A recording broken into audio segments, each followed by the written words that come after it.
Good afternoon, everyone. We have just gone live. Welcome to Steelcase's webinar on navigating what's next, the case for place. We have a diverse group of attendees from India, Bangladesh, Sri Lanka, Maldives, and Singapore, all across various organizations, the design fraternity, and educational institutes. So thank you so much for your time and your participation. We aim to take you through insights and ideas from a panel of specialists that will inspire you to look at workplace strategy from a lens of optimism and pragmatism. I'm Megha, and I'm going to be your host and moderator for the next 70 minutes. I'm sure some of our paths have crossed in the past, and I'm excited to be engaging with you on this new platform as all of us adopt and adapt to new ways of working. So before we begin, I encourage you to actively participate and engage with us via the live Q&A chat feed. You can see the details up on the screen. So please feel free to drop in your comments, your queries, and observations as our speakers share their thoughts. In the interest of time, we do have a separate panel of experts that are going to be answering these queries live in the chat feed, while we will address a portion of these questions to our speakers during the end of the discussion in the Q&A section. Now, if you've dialed in through your laptop or mobile device, please click the chat icon that's kind of highlighted on the screen right now to enter the live Q&A feed. And we truly encourage you to use your laptop to view this webinar, else to download the Microsoft Teams app onto your phones for a better experience. This especially holds true for all the Apple mobile users. And in case you have more detailed responses that you require, please do drop in your queries to a dedicated mailbox that we have written on the screen. That is asksteelcase@steelcase.com, and we shall direct them to the appropriate team. Well, time to begin. Our topic today, making a case for place, is most interesting and pertinent in the time that we find ourselves in. We do realize that the future of work is about so much more than simply working from home. We are at a tipping point, and we must make a choice about where and how people work. Most of you might remember Winston Churchill once famously or infamously said, "Never let a crisis," he used the exact words, "never let a good crisis go to waste." So similarly, our discussions today will explore ideas around the unique opportunity we are presented with in making the office even better than before by creating spaces that are both safe as well as compelling.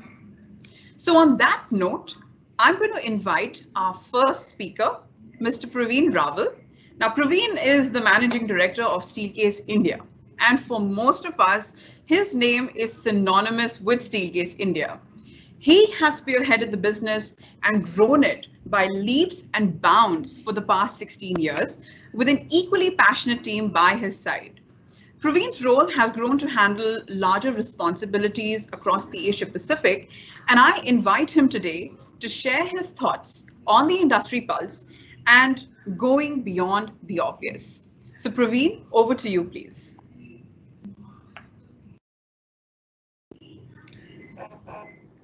Thanks, Megha.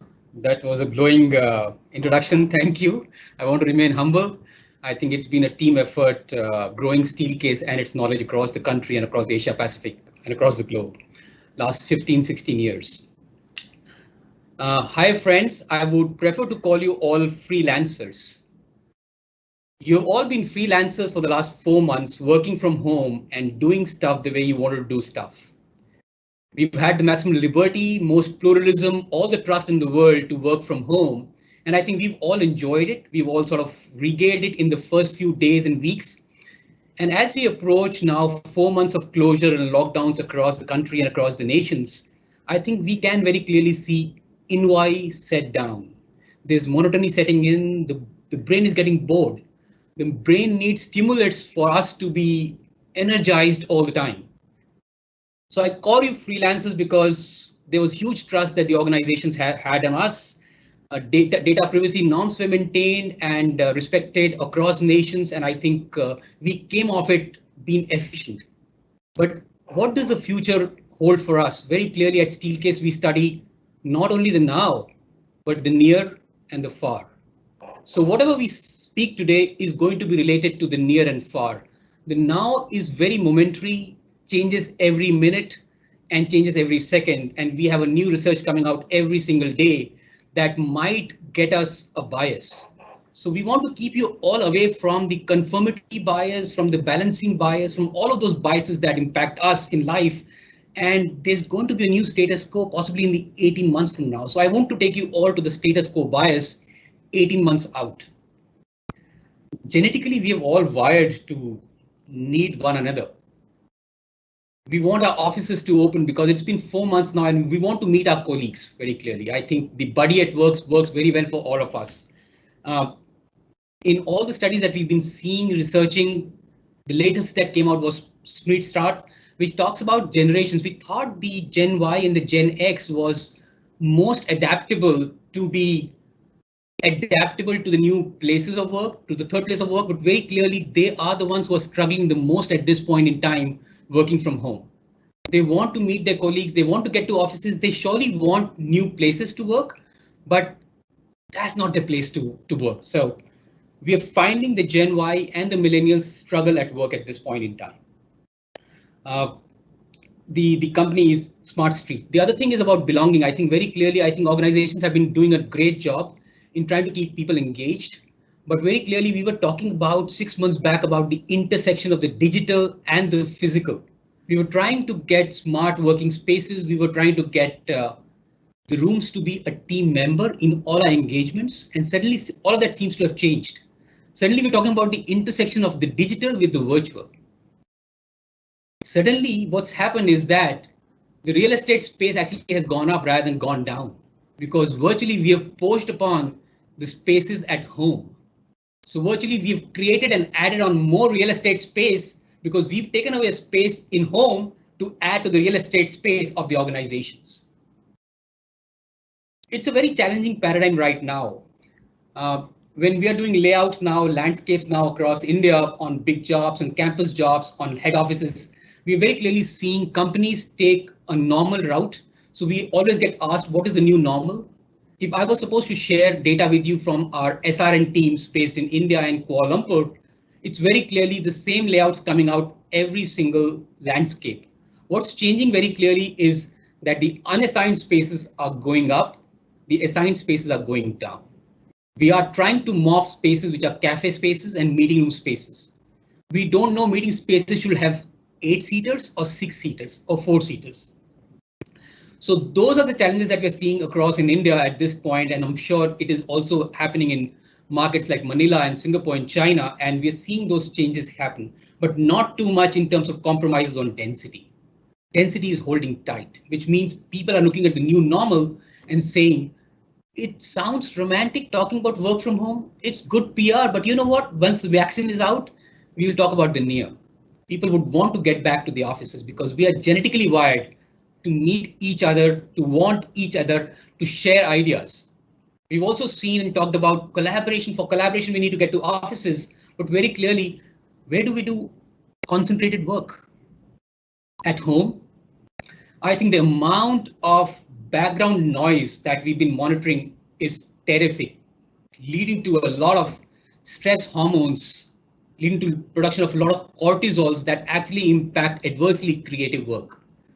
All of us who get to office want to be involved in generative creative work, and that's somewhere going to be suffering in the months and years to come because of us not being able to meet and morph ideas together in one space. So that was a bit of the industry insights that we're observing across Asia Pac, across geographies which are as dense as India, like Manila, like China, like Singapore and Hong Kong. And I think we're looking forward to the new normal, which still is not out. We're talking about 18 months from now, very clearly for the new normal. So we have no panacea right now, but very clearly we are helping organizations at this point draw out landscapes that help them discuss hard-working ancillary spaces. Why would employees who are suffering today from fear factor get back to offices? They need to get back for working in those hard working spaces that they really regale working in.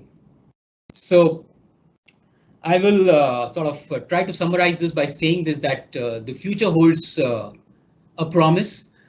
There would be a lot of repurpose of work. All the knowledge that we have would be repurposed. We've seen organizations repurpose the knowledge and come out with new products in the last 3 to 4 months. That's going to be the way forward. And I think and I wish the global humanity, all sanity, all humanity to get back to places of work that really helps creative work to happen. That's what I wanted to say today. So Megha, over to you. Thank you, Praveen. Thank you for sharing these insights and prompting us to innovate forward in a more humane manner. I think this idea surely moves the needle from the current hyper-solutioning mindset that we find ourselves in to one that is more measured, conscientious, and certainly growth-oriented. So thank you. But before exploring the future, though, we might wonder, where do we stand now? So let's visit the phase that I personally like to call the Band-Aid, right? Because it's really a phase all about stemming the flow, or essentially reducing the immediate risk to company and personnel. So there have been a lot of point of views about the potential changes in workplace design by some great organizations in the past couple of months and weeks. In fact, even health regulatory bodies like the CDC have also shared their statutory guidelines. And then let's just not forget about the sheer info obesity that we've all been subjected to for the past couple of months, right? You look left, right, and center, and we see a lot of COVID spam, COVID conjecture, COVID valid points of view. Now, in an attempt to cut through the noise, Steelcase earlier released a guide that's backed by research and insights that are deeply seeped in infectious disease control. So in this guide, we looked at how the return to work would take place across 3 time horizons. So you see on your screen the phases of the now, the near, and the far. Now, at this macro level, how each stage is also associated with a specific approach. For instance, we've been witnessing that the now, the present, where we are all in right at the moment, is dominated by a retrofit mindset. Whereas some organizations that seem to be kind of ahead of the curve, they've gone on to reconfigure their spaces with more intentional changes to their workplace layouts, to their workplace strategy as well. Whilst the far phase, which is kind of pegged at about a year, say 16 to 18 months down the line, that phase, it really calls for adopting more yet to be seen technologies and solutions that would most probably dominate the future of work. Now, interestingly, when you start thin slicing these macro approaches into micro design considerations, we get the often talked about ideas of changing density norms, re-looking at the orientation or the geometry of spaces and settings in order to reduce the spread of pathogens, especially in the open plan layout. But most interestingly for India and a lot of the growth economies that are also on the call right now, we have to grapple with the reality of living with density as a non-negotiable fact of life, right? So what happens in these cases? There is certainly a focus on division in space where the vertical plane suddenly gets leveraged more as opposed to separating people horizontally. And we are certainly seeing a marked trend towards these micro design considerations. But the intent of all of us taking out time from our busy schedules and coming together is actually to open a dialogue that helps us think through this fog. It's about really going beyond the obvious now steps into the realm of overarching strategies and approaches. Ways of thinking that will help us holistically align business aspirations with the personal aspirations of the workforce as well. And let's not kind of miss out intelligently leveraging technology in this entire mix. And while we explore these truly future-proof ideas, we can mitigate the risks of not only potential health hazards like what we just witnessed with COVID-19, but probably many more curveballs that the future might throw at us. So without further ado, I have the immense pleasure of introducing our next speaker, Dr. Tracy Brower. Now, Tracy is a principal of Steelcase's applied research and consulting team back at our headquarters in Grand Rapids, Michigan. She holds a PhD in sociology. She's an author, a regular contributor to some leading publications like Forbes, Fast Company, etc. And she is an award-winning speaker. So that's quite a drum roll in the making. So Tracy is going to share insights around navigating what's next by making a case for place. So Tracy, over to you. Wonderful. Thank you for having me, and thank you for that lovely introduction. But like Praveen, want to stay very, very humble. We are all learning, and this is such an opportunity for us to really think about the case for place. And this will be the most significant reinvention of work in our experience. This will be a center point. Megha, you used the term a tipping point. Regardless of where we are in our careers, regardless of how old we are, this will be a center point in our lives. We will look back and look pre-pandemic, and that will feel like ancient times, and we will look forward. And I love your language, Megha, about optimism and pragmatism. We have an opportunity to come back from the coronavirus and do all the right things in terms of how we look at our spaces. And we have an opportunity to influence and move forward even more, to do all the right things for the future and to do all the right things that we might have wanted to push a little harder on anyway. This gives us those trigger points. But let's talk about working from home for just a minute. We know that working from home is here to stay. It's nothing new. Lots of organizations have been doing this for a while in terms of global work and remote work. But what we hear from hundreds of companies is that whether they use work from home in a small proportion or a large proportion, it will be part of the ongoing ecosystem. But there are myths about working from home. Maybe we're more productive, but those seem to be more productive around focused work.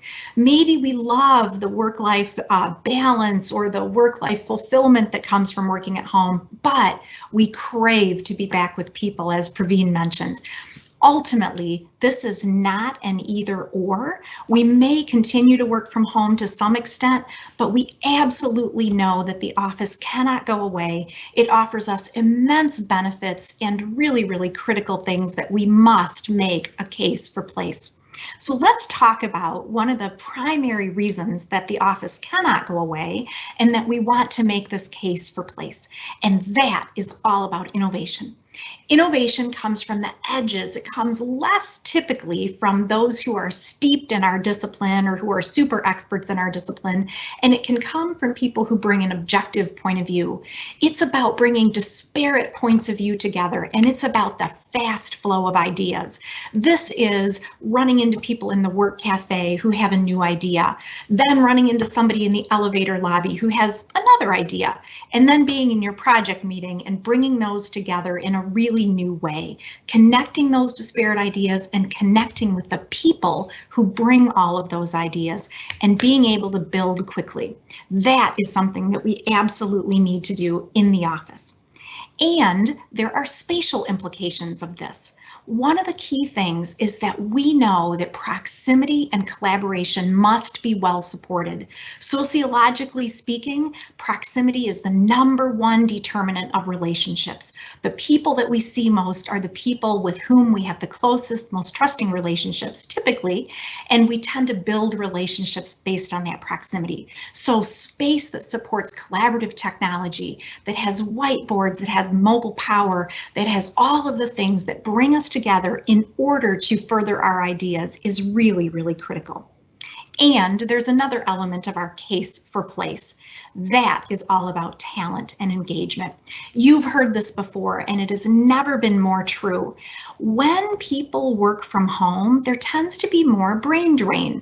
Statistically, we know that the more people work from home, the more likely they are to have a side hustle. The more likely they are to have a side hustle, the more likely they are to turn that into a career and leave our organizations. The other thing that we can struggle with is when everybody's home, it's easy to get distracted. You know, maybe you're multitasking during a meeting. When people are in the office, multitasking can still occur, but it's less likely to disengage. The other thing that's critical here is the idea of social capital, the connections that we make within our organizations, the fabric of the organization in which we have people that we relate to, that we learn from, who can help us grow, who can push us and really help the organization grow as well as individuals grow. That is the importance of the office that brings us together, engages us, and helps us think about things together. There are spatial implications for this one as well, and that has to do with really the idea that we are wanting to think about an expanded ecosystem. But first we want to ask you a question. So let's look at what that question might be. If you could put your answer in the Q&A, that would be terrific. Kind of mid-screen, about a third of the way down, you can click in order to get to that Q&A and just pop your A, B, or C into that window. Here's the question for you. To what extent do you believe the work experience is part of attracting and retaining people? A, significantly, people pay attention to the work experience for sure. B, somewhat, it's important, but people may not realize it fully. C, not so much, I think it's really about other things. Or D, I'll have to tell you more offline. So take a minute, put your A, B, C, or D in the window if you wouldn't mind. And Megha, what are we seeing and what's the preponderance in terms of our highly scientific study here? Presently, we see a couple of A's. I guess some more are going to come in, but yeah, I do see a preponderance of A's. Wonderful. Thank you for that feedback. And thanks for those of you who are kind of joining in and giving us your impressions. Yes, absolutely. We believe that the work experience is a really big part of attracting and retaining. And we know that people come to the office for elements of the office and they come to the office for people. So it's this wonderful virtuous loop that we set up where we attract people based on the office and then they're also attracted based on the people they can see in the office. The spatial implications for attraction and retention have everything to do with expanded ecosystems. We know that more variety is critical in terms of people having a great experience in the office, a broad range of spaces from which they can choose, and plenty of tools for all the kinds of work that they're doing. These are the things that will help us from a talent and engagement standpoint, from attraction and retention standpoint, and from the standpoint of giving people lots of different options for how their work gets done in the space. There's another reason that we think about the case for place, and that has to do with our humanity. Praveen talked a little bit about this as well. We are wired for social connections. Mentally, cognitively, emotionally, we are absolutely wired, and we know connection is critical to our health. There's a wonderful book by Susan Pinker called The Village Effect, and it's one of many, many, many studies that find that our physical, emotional, cognitive well-being are significantly enhanced when we are connected with each other. We are herd animals, we are tribe animals, we are collectivist in the way that we interact, and it is our instinct to come together. We know there is strength in numbers when we are faced with threat or danger. That's part of why this quarantine and this pandemic have been so hard, because we've been separated from our people. And we know that statistically, many people are struggling to adjust and experiencing social isolation. We have another question for you about this one as well. And that is, what do you believe people miss most about the office?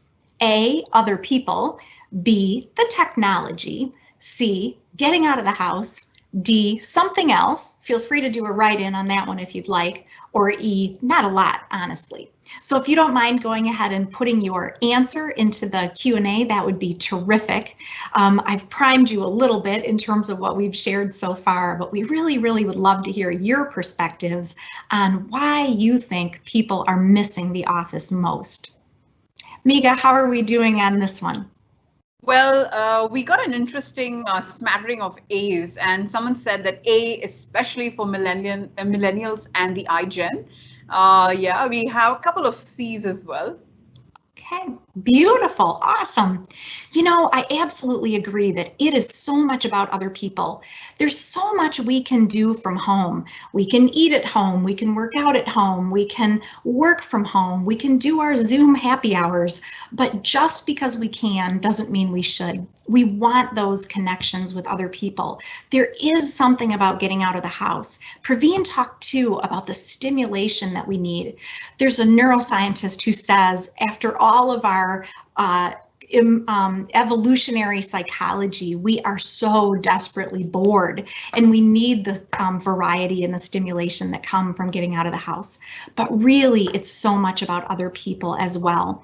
And so this connection with other people, this opportunity to learn. The other thing I love that you're saying, Megha, that somebody mentioned is the generational effect. We talked a little bit about social capital, and social capital is critical because it helps us grow and it helps us learn, as we talked about. Social capital is often more advanced and more developed in those who are more senior in their careers or more senior in their roles. And so a lot of times, if you're more early in your career, more early in your role, you may actually have less social capital to work with. In addition, social capital is about the present. The social capital that you've built is helping you be successful working from home, but you need to get back to the office in order to continue to build that. And that's part of what other people offer as well. Our social capital helps us grow to the next role, learn in the next way, connect to mentors and mentees. So thanks a lot for that perspective. That's really helpful. And we can go on and look at another reason that spatial implications are so important here. So we know that one of the critical spatial implications is the idea of me within we. We know that this is about accommodating the individual, but also giving the individual the opportunity to connect with others. That is the idea of me within we. This is about quick shifts between our work. This is about spaces that we can tailor, where we give people a real opportunity to shape their spaces. There's a wonderful quote that says, "First we shape our places and then they shape us." That is part of what's important about shaping our spaces and giving people the opportunity for both privacy and rejuvenation. Those are special things that can come from the office when we're not necessarily distracted by all the things that can be happening at home. Another reason that we make a case for place is all about purpose and energy. We know that purpose is critical to organizational success. In fact, there's a wonderful study by Harvard Business Review and Harvard in particular that talks about purpose being one of the primary reasons that organizations are successful. Purpose is about three things. Purpose is about a sense that there's something bigger than myself, a bigger picture. Purpose is about a sense that I can influence it uniquely in terms of myself. And purpose is absolutely about the idea of people. I can sign up all day long for growing the company at 15% and annualized growth for the corporation, but what really matters most to me is knowing that it's going to matter to people. So purpose is critical. There is something about being together in the office that helps us to foster purpose. We show up together. We walk into the building through the parking lot with somebody, and we may not even know that somebody really well, but we know we're there to get something done together. We see somebody across the coffee bar, and we may not know them well, but boy, we are there to do some common work together. There's also a sociological concept called the bandwagon effect, where when we're together with groups, we tend to draw energy from the group. We take social cues from the group. We get involved with the group. We really feel the energy of the group. And that is a really big part of being in the office and the case for place. Movement and variety is also important here. When we move, it is good for us physically. Your best posture is your next posture, we like to say. But in addition, when you move, you remember better. There have been some wonderful studies on situations where people have learned and then sat for a while and then been tested. and learn something new, moved for a while, and then been tested. When you move physically, you tend to cement your memory. You can also remember better when you were in different places throughout the campus. And so there's something about being in a room and learning something new and contributing and then moving, and being in the next room and moving to the next room. It really adds to our memory, to our learning, and to our health in so many ways. There are some spatial implications for purpose and energy as well, and that has to do with this idea of moving from a fixed to a fluid environment. When we think about space traditionally, we might think about it as being more fixed. We make good decisions in real estate and facilities, and we set up great environments, and then we look for people to work in those environments. We know that in this situation that we're in with COVID and the pandemic, we are going to need more flexibility going forward and more adaptability. And facilities can start to act more as guides than gatekeepers, giving people more and more opportunity to influence their spaces, shift their spaces, and respond appropriately kind of day to day based on the pandemic, and potentially month to month, so that we have business continuity over time and we can respond appropriately based on what's going on in the environment. Another reason that we make a case for place has everything to do with culture. Culture is true north for an organization. Culture, as we know, is quote unquote how things get done around here. It is quote unquote what people do when no one's looking. And when we send people home, we know that culture has been doing harder work than ever, because you don't have necessarily that person, your leader, kind of in your space, and you can kind of look to your leader for guidance. You don't necessarily have that person or team right next to you to ask the quick question. Surely you can do some of that virtually, but there's so much that the culture is guiding in terms of the decisions we've been making ongoing from home and kind of minute to minute from home. Culture, though, is absolutely borne out in the office. Think of an iceberg. It's the Edgar Schein model that says that under the surface of the water, there are assumptions and values and norms that may not be visible to us. Those may be intangible. But as you think of that iceberg, above the water level is place. Place is the most visible artifact of culture. It sends cues about what we value, the extent to which we value collaboration, the extent to which we value wellness and the whole person, the extent to which we're connected with the community, the extent to which we give people a chance for privacy or rejuvenation. And so distance can be detrimental. We don't have the place to fall back on in order to send us cues about culture when we're all at home. This is one of the reasons that the office is so critical and that we can make a case for place.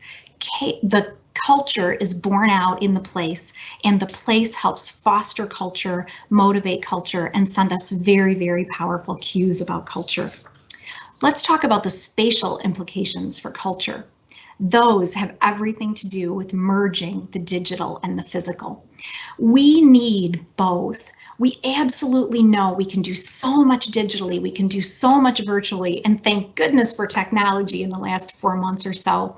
But there is also something about the analog that's really important. We can move things across the Kanban board. We can be shoulder to shoulder in a conference room, or even socially distanced in a conference room, and have our Post-it notes on the wall. We can have smart and connected touchless technology. And think about leveraging real-time occupancy data. This is about whether spaces are available. It's also about, are spaces ready? Are they clean? Are they prepared for me to use them? And so the space implications for culture have everything to do with bringing people together, sending us cues, and really merging the digital and the physical. So in summary, let's look at why we can make this powerful case for place. It is about innovation and fast flow of ideas and really bringing people to a place that they can build together. It is about engaging people. It is about our humanity and our need for connection. It is about the purpose that we feel when we're together in place and the energy that we derive, and it is all about the culture. So let's look at how we think about going forward. Ultimately, as we move forward, it is about making the case. Interestingly, place is on the minds of people that we may not have had it on the minds of before. We've always talked in our industry about how do we get senior leaders really thinking about the impact of place. And we know senior leaders are saying to themselves, wow, we see it more than ever. And so we can make the case for place, we can continue to make the case for place, and we know that place is more important than ever on the minds of many. We can also be extraordinarily intentional about the way that we design spaces and the way that we think about the purposes that they fulfill. And we have an opportunity to embrace the future. Praveen talked a little bit about hope for the future and where we go from here. This is our opportunity. This will be the most significant reinvention that we will experience, and we have an opportunity to do things in a really wonderful way moving forward, in a powerful way moving forward, to create work experiences that drive business results and drive great experiences for people. So thank you for your time. Let me hand it back to you, Megha, and we can move on.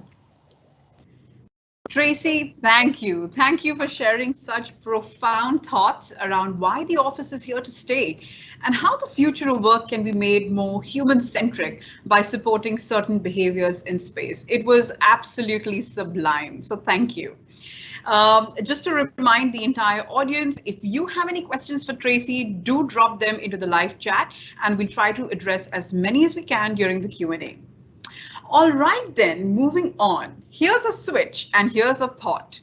Though we're successfully getting some types of work done remotely and even over video, we're struggling with the creative work that generates new ideas and solves complex problems. Praveen alluded to it a little in his time when he addressed us as well. Remember those informal shared spaces where we socialized, we collaborated, we focused, we even rejuvenated. All these spaces enhanced our work experience before COVID-19 sent us all packing home, right? Now, what we missed is this intrinsic human experience of working together, of actually connecting face to face. So as we return back to the offices, will these spaces that we love disappear because of safety concerns? Or will they change and evolve? Now, to answer these questions, I'm happy to introduce to you Nathan Hurley. Now, Nathan has been doing some tremendous research at Orangebox over the past few years, and we're honored to have him here with us, sharing insights on making social spaces work within this evolving landscape. And he's also going to be sharing some ideas on Orangebox's newly minted findings on the hula hoop office. So Nathan, the stage is all yours.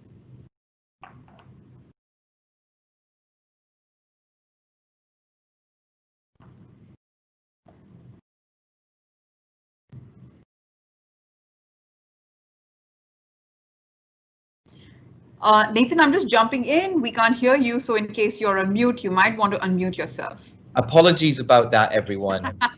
Thank you so much, Megha. You've been doing a wonderful job so far of hosting, and there was another example, making sure that I'm ready to go. So thank you so much for that. I'm here today. I'm Orangebox's Research and Insight Manager. I'm here today as an ambassador for our design team. We've got a wonderful new project. I'm so excited to launch it with you guys here today, called the Hula Hoop Office. How do we bring some positivity right now to where we find ourselves? And that's so important as designers and as thinkers. How do we bring together a positive approach to bring us back into our workplace? Next slide. One thing that we have been working on or thinking about for certain is this notion. We've been asking ourselves this within our design team. Am I working from home or am I living at work? And that's really important about how we connect and how we have that purpose with our office environments and our working environments. It's very clear for us to make those distinctions pre-COVID. But right now, I'm in a shared accommodation in London with four other housemates, and actually it's a turf war, what we're calling it, a turf war for that dining room table, for the best spot in the house and to try and get that best connection.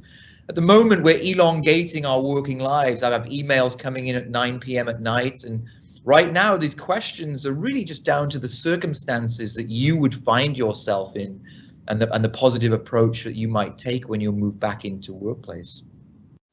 The next slide.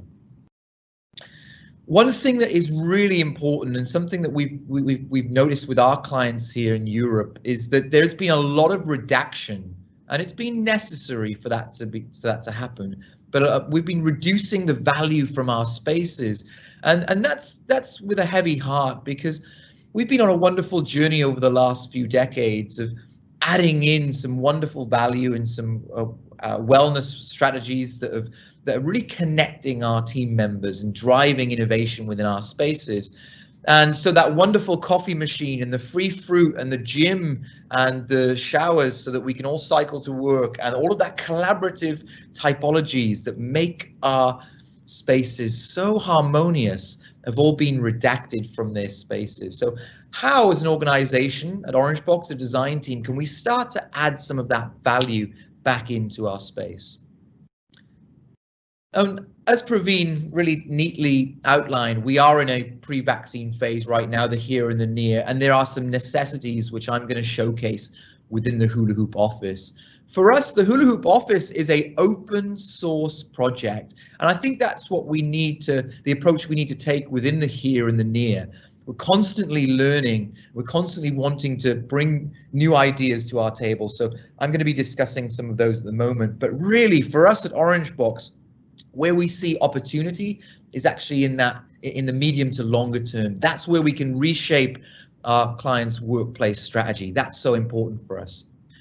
We've been working hand in hand with a wonderful workplace consultancy called WK Space, and I'd like to just outline a couple of the headlines that we've been noticing. So really, where would we like to perform tasks? We've been isolated for 4 months, and now how can we get a gauge, a barometer about how we're feeling about where to conduct certain tasks in certain environments? And concentrated working, there's a bit of a preference that the focused task-based work that can take place at home. And then as we move to the more social, the more collaborative client and internal meetings, all of those preferences are for us to be returning back to our places of work. So the bluster, the clickbait, if you like, around the workplace is losing its preeminence.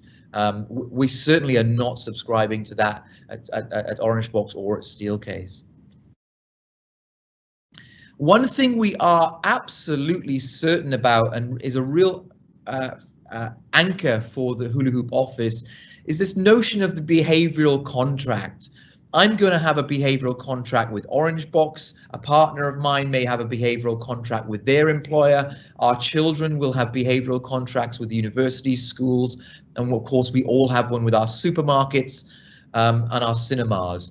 These are going to be very fluid. They will change on a weekly and monthly basis.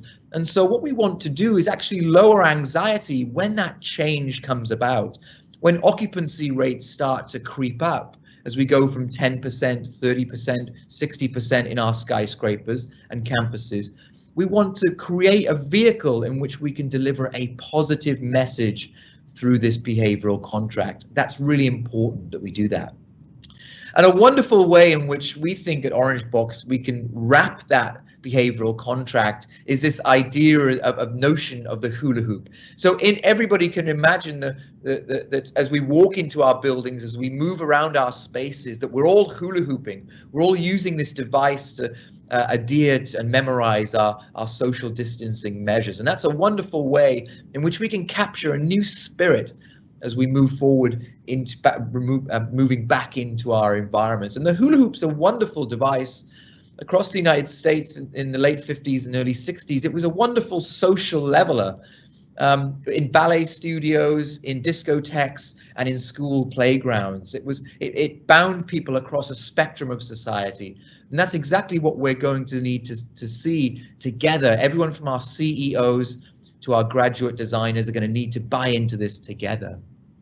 So the Hula Hoop Office is a way in which we can deliver some confidence and trust about moving back into our workplaces. And that's really, really fundamental that we do that. Giving people trust and confidence is critical.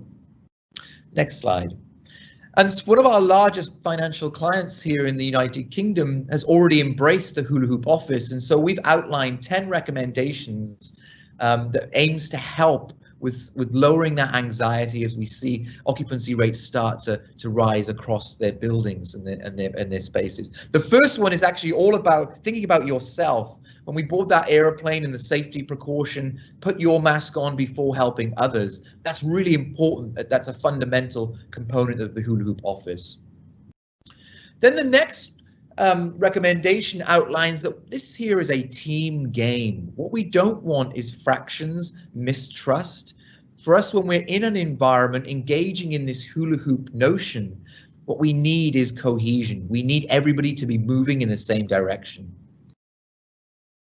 Number 3 is the most important that we feel that we're struggling with at the moment, certainly across Europe with our clients, is adhering to these traffic flow protocols. At the moment, we're finding that physical barriers are far better than messaging systems. Some of our clients are suffering from messaging fatigue.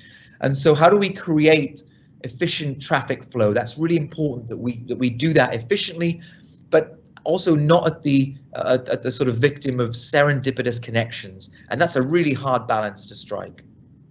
Number 5 and 6 outline a finding from the survey report that the respondents indicated that they wouldn't mind a space that they could call their own, a little foundation when they return to give them a little bit of more confidence and trust. And so that's really important that we do that.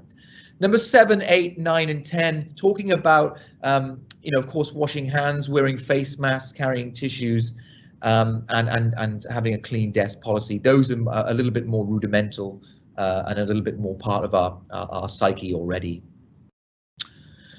But this word right here is so important to us as a design team. This has been something on the tip of our tongues, and that's about reappropriating our environments in work.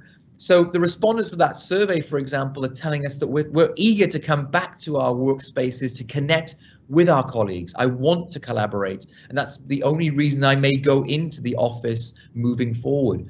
So how do we bring those places in our space that connect? How do we bring those to life? That's really important that we do that.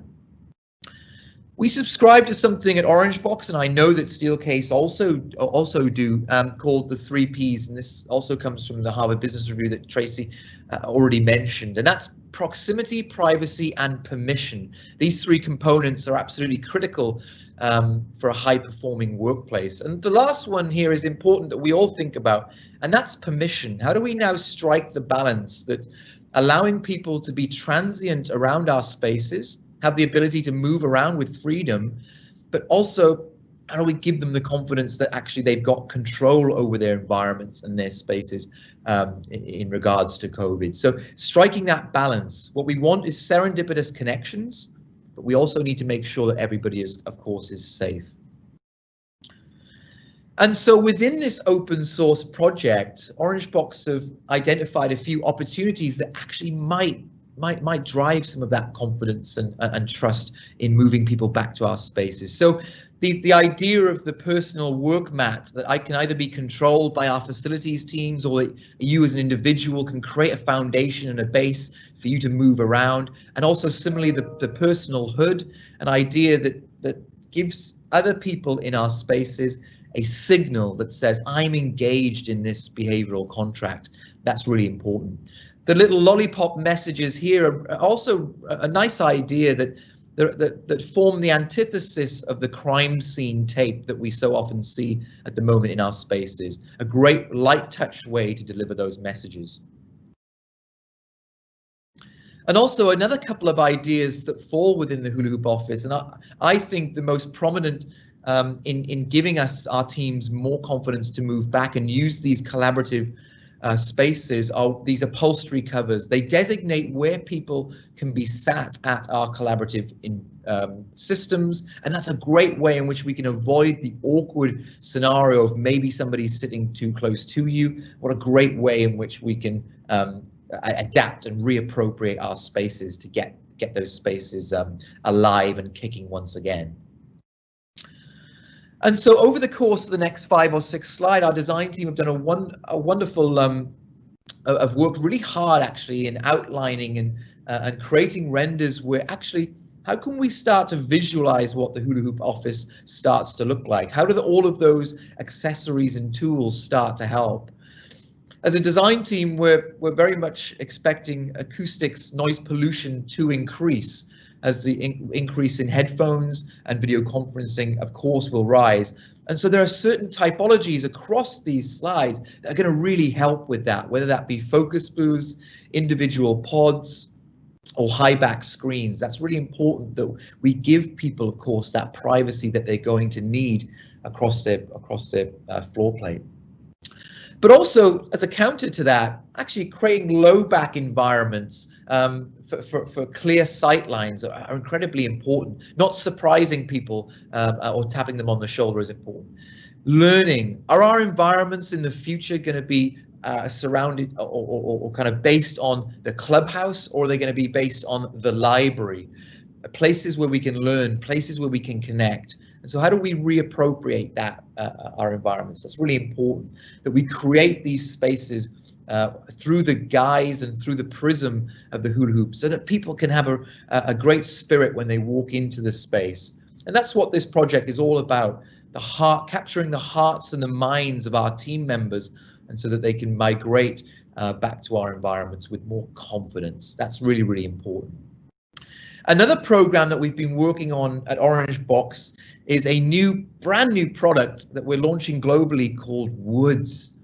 We've all been accustomed over the last 4 months to our domestic environments, whether that be our plants at home, our windowsill planters, the garden, or the local park. What a wonderful opportunity for us to bring the outside inside and into our commercial environments as well. There are two fundamental benefits to bringing plants into our environments. One is sound absorption, and the other one is air purity, air purifying benefits to plants. And so, as maybe there may be alcoholic disinfectants on the increase, so what a wonderful system that we can facilitate. In Woods is a space dividing planter. What a wonderful way in which we can design our spaces with a new biophilic attitude to try and encourage us to move back into the workplace. And so within the hula hoop workplace, the project, we're talking about some accessories for the here and the near, but actually here Woods is a project that we can invest in to space divide and to accommodate new traffic flow as we go from, again, 20, 30, 40, 50% occupancy. This may be a great tool for us as we move forward. So as a design team, we're constantly thinking about new opportunities, and the hula hoop office is a wonderful vehicle right now to try and capture the hearts and minds of our clients. So thank you very much for listening. I'm so pleased. So thank you to the team for allowing me to speak to everyone today. Thank you for that. Thanks, Nathan. I personally believe that the concept of the hula hoop office as a humanizing factor rather than a means to separate people physically in space is really an interesting thread of thought, and one that is worthy of exploring further. And I think your ideas around social and collaborative spaces lends a much needed ray of sunshine and optimism in these times. And sunshine, especially because India is getting a lot of monsoons right now. So, thank you for all your insights. May I now request Praveen to share some closing remarks, because we've had some wonderful thoughts from all our panelists. And yes, Praveen, please sum it up beautifully.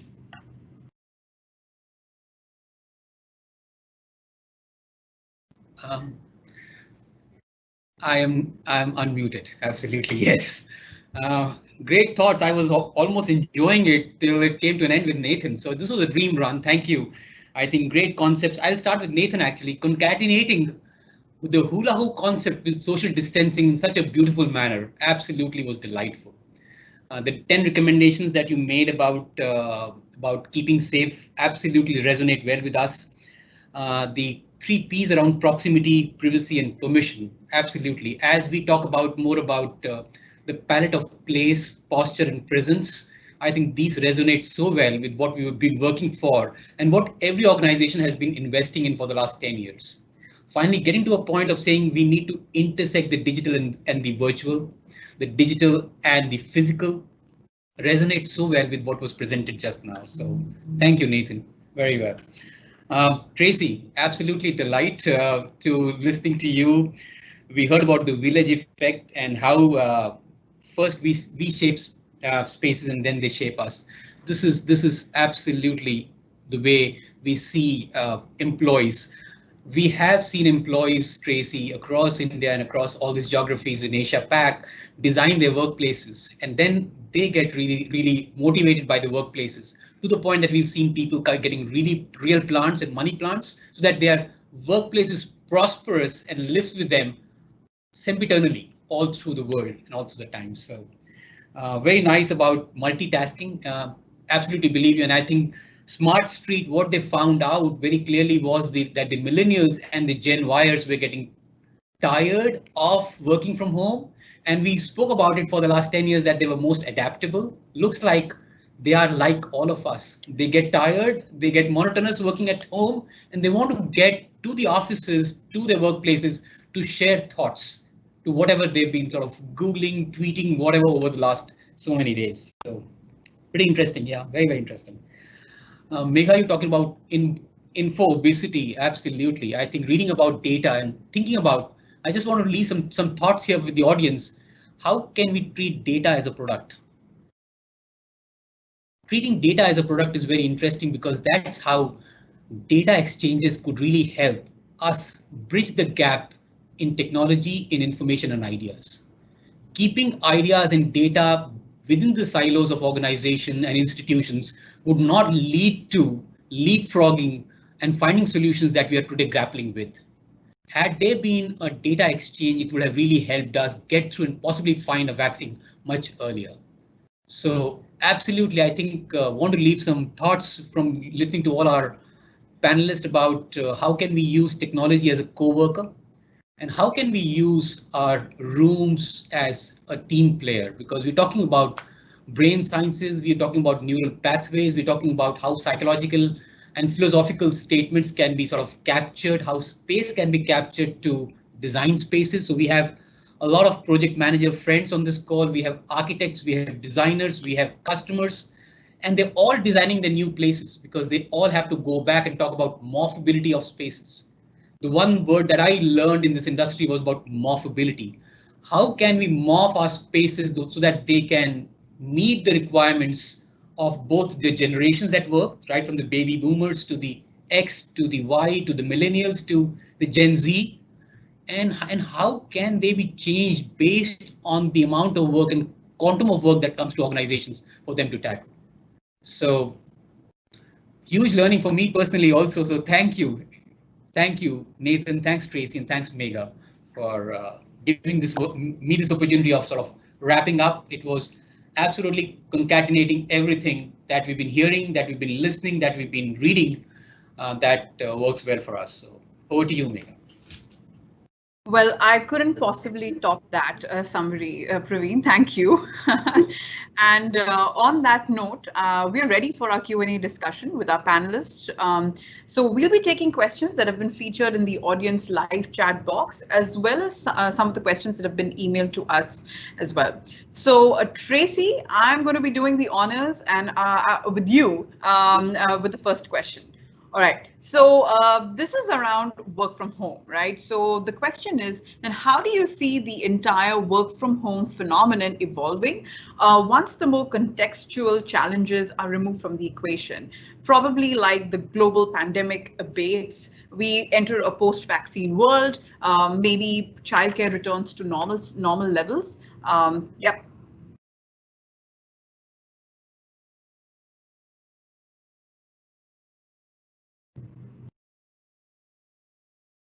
Tracy, we can't hear you. You are on mute. Thank you. Thanks, Praveen. Yeah, I love the question. Thanks for sharing that. And I think it's the question of the hour in terms of where work from home goes from here. It's absolutely the point that we are working from home today relatively productively, relatively successfully. We believe that will hit a wall, and we've theoretically been working from home under some of the hardest circumstances, as you mentioned, Megha, with schooling from home and all of the other challenges of the pandemic that surround us. As those abate, we believe that work from home will remain as part of an overall ecosystem, but it will be a portion of an ecosystem. And one of the things we're hearing is that we may be really intentional about where we're doing what kinds of work. So if we think about multiple kinds of work, focus, collaborate, learn, socialize, rejuvenate, for some of us, it may be great to focus at home and we want to go to the office to do our collaboration or our generative work or our co-creation work. For others, focusing at home may be really, really difficult with distractions. And so we may want to go to the office to do that kind of work. So one is we want to be intentional about the kind of work we're doing and where we can work best. The other thing that may happen in terms of an evolution of work from home is really thinking purposefully about the office. If we need more, less density and more social distancing for the medium term, or even going into the longer term, depending on when we get a vaccine and what the comfort levels are, what we may see is that offices end up being proportioned differently in terms of applications and layouts. Maybe offices will really be about generative work and co-creative work, and we may see a rise of satellites or spokes where people are really able to go and get some focused work done that they can't necessarily get done at home and access technology, but not necessarily need to sign up for the commute or the conference rooms that they can get in some of those bigger locations. So work from home will evolve. Number one. Number two, we're going to want to be really intentional about the nature of our work, and we're going to want to be really intentional about the purposes for offices and how they fit into that broader ecosystem. Thanks, Tracy. The next question is for you, Nathan. Many are re-evaluating what offices will mean to us. There are predictions that our offices will become more social and more and increasingly centered on collaboration. Do you think that this is correct?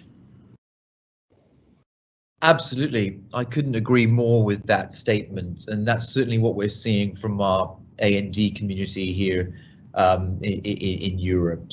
And we have a wonderful opportunity. If you think about as we return globally in phases back to our workplace, we're going to be hitting a bit of a barrier where actually our environments that we were designing pre-COVID actually may now not be fit for purpose.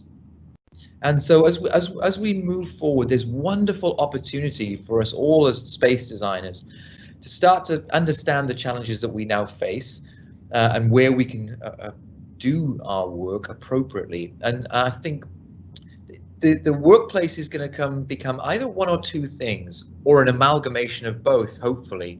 It's going to become that clubhouse, that place to connect, to experience our brand and our culture that Tracy was so eloquently talking about. Or it's going to be a place to learn. It's going to be a place that we come and we absorb from our team members. So it's going to be an amalgamation of the two, but that word collaboration that you mentioned, Megha, it is so critical. What can workplace offer me that the home cannot?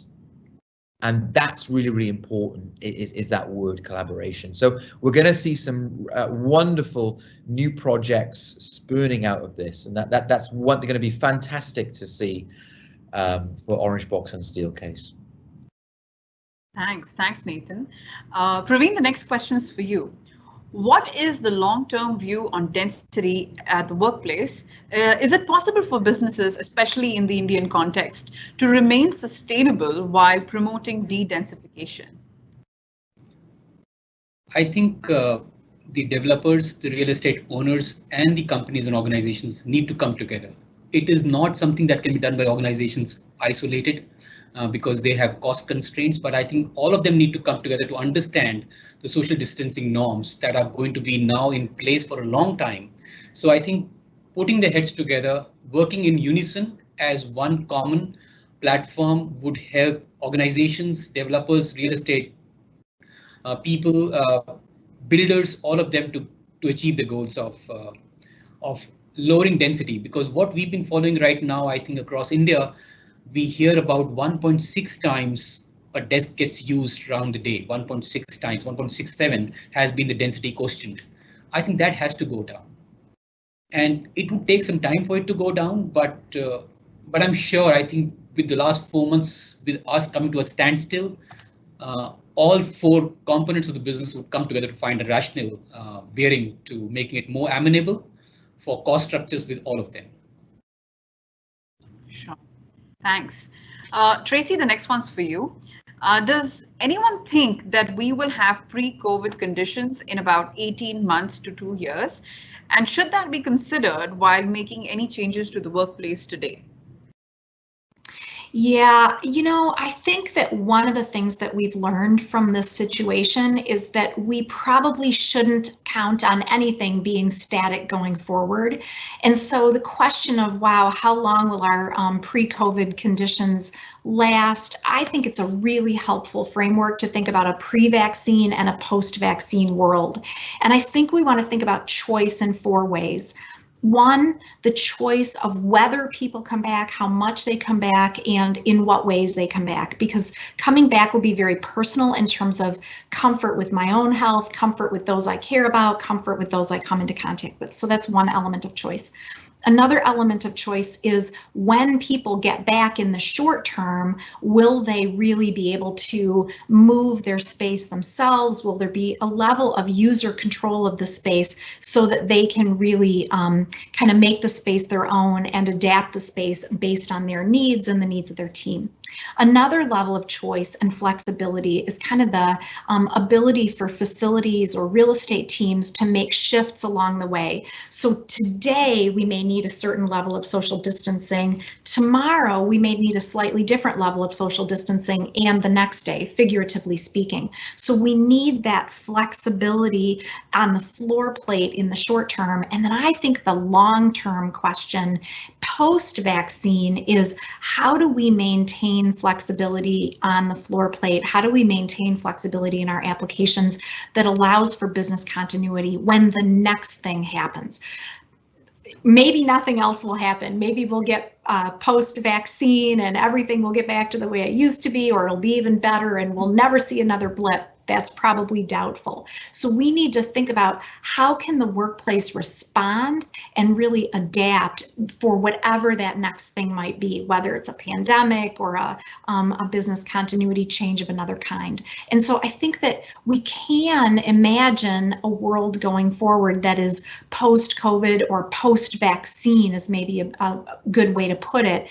But we always want to be thinking about our lessons from today about choice and flexibility and how we manage for that over the long term. And that gets at this idea that we want to respond brilliantly to our current situation, but we want to design brilliantly for our long-term situation and really learn from today so that tomorrow is so much better than it even would have been. Thanks. Thanks, Tracy. Praveen, this question's for you. And just to be mindful of time, we have a couple of more minutes. So I'm going to be slightly quick with the questions. So Praveen, are organizations asking or responding to post-COVID hacks in the workplace with respect to system furniture and seating? And if yes, how? They are asking for pre-COVID hacks. Organizations are absolutely flexible in looking for solutions. So we are using our visualization tools, our visualization teams across Kuala Lumpur, across India, across the APAC region to showcase to customers how can various settings really help them. I think the demand for visualization has actually gone up in a very big way. So we're also looking at technology in terms of biosensing sensors, helping us understand behaviors. And that would also be the way forward, that we get to see and observe behaviors at work as to what and how assigned spaces and unassigned spaces would be working out. So big area to go is augmented reality, bioinformed sensors, and understanding and synthesizing data that comes out from all of these activities. Great, thank you. Nathan, the next one's for you. How has the project and the concept of the hula hoop office helped organizations in Europe already? Do you have any case studies or practical examples that you could share with us? Yeah, it's first and foremost, I guess the foundation of the project is an ideology, it's a spirit, and it's a tone of voice. And so whether the accessories are sort of adopted or not, I think the spirit has really taken us forward. But just one example, HSBC in London, they have a 9,000 person occupancy office. At the moment, they only have 200 people in that office, and all of their meeting rooms are closed. And so they're using the upholstery covers that I spoke about earlier to bring life back into their collaborative spaces, because that's at the moment the only place that they can meet. And so there's life to be brought through this hula hoop office project. Thanks. Tracy, I think that's going to be the last question. And this question actually will call out to the sociologist in you. How can we maintain work-life balance while the situation is demanding more from us? Oh, wow. What a great question. You know, a couple of things. One, I think what we want to be really clear about is understanding our own preferences for more separation, less separation, more integration, less integration. We all have different right answers, and there are multiple right answers to how we manage. Two, I think we want to be really firm about our boundaries. It's really healthy to have some distance from work. It's also really healthy to have some distance from home. And so we've been used to being so close to our families and kind of checking in through the day. We might want to reinforce some of those boundaries again, like, wow, while I'm working, maybe hold off on calling me, that kind of thing. So second is reinforce those boundaries. And I think the other thing is to really renew and refresh our work relationships with colleagues. We are going to be so bonded, having gone through this really, really difficult time together. It will be so great to get back together in the physical office. And as we renew and refresh those, that'll be critical. The more we feel fulfilled in all the parts of our lives, work and home and personal and volunteering and all kinds of things, the more fulfilled we feel in our work itself. And so it's about kind of refreshing and renewing colleagues and those relationships, in addition to the wonderful relationships we've been able to, and the time we've been able to spend with family. Thank you, Tracy. And with that, it brings us to the end of an intense discussion. We really hope we helped you build a robust case for space and also provided you with some practical insights into navigating what's next. We also hope we were able to answer all your queries. I know there were a lot of them that were actually addressed to a couple of our panelists, which we couldn't really take because of the paucity of time. But we will try to get those responses back to you. And if not, please feel free to email us at steelcase@steelcase.com, and we're sure to have them answered for you. So thank you again very much for your time and your participation. And until we meet again, on behalf of Steelcase, take care, stay safe, and remain optimistic about the future. Thank you. Bye-bye. Bye.